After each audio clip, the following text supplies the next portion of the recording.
আমাকে নয়।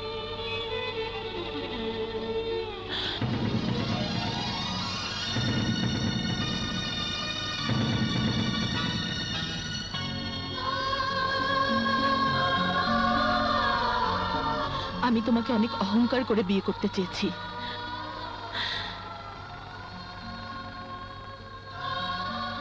আর সেই অহংকারটাকে তুমি ভুল প্রমাণ করে চলে যেতে চাও। তুমি চলে গেলে কি হবে?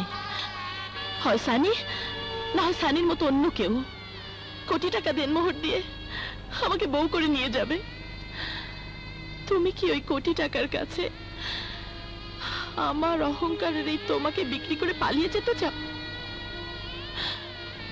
আমি তো মনে করেছিলাম তুমি পালিয়ে যেতে চাইবে না, তুমি বরং 10,001 টাকা দেনমোহরের টাকার অঙ্কটা 1 কোটি টাকায় লিখতে বলবে। আমি তো মনে করেছিলাম তুমি প্রমাণ করে দেবে তুমিও পুরুষ।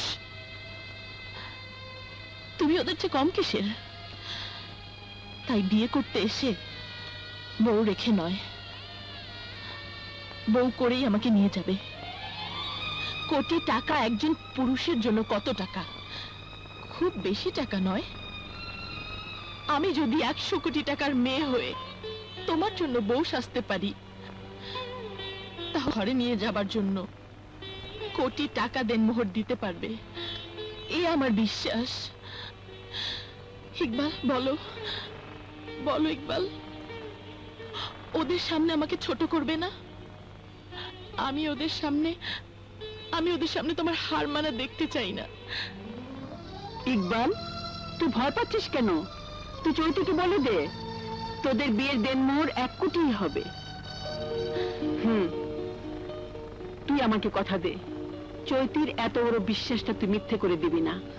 আমি জানি তুই যদি আমাকে একবার কথা দিস, তাহলে সেই কথাটা সত্যি করার জন্য শুধু কোটি টাকা না, সমস্ত পৃথিবীটা জয় করে তুই মায়ের জন্য এনে দিতে পারিস। দে কথা দে ইকবাল, কথা দে।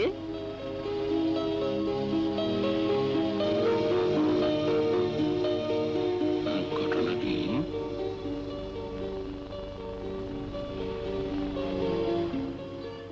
কথা দিলাম মা,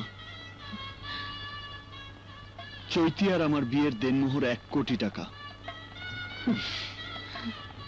আমি গরিব মায়ের ছেলে হলেও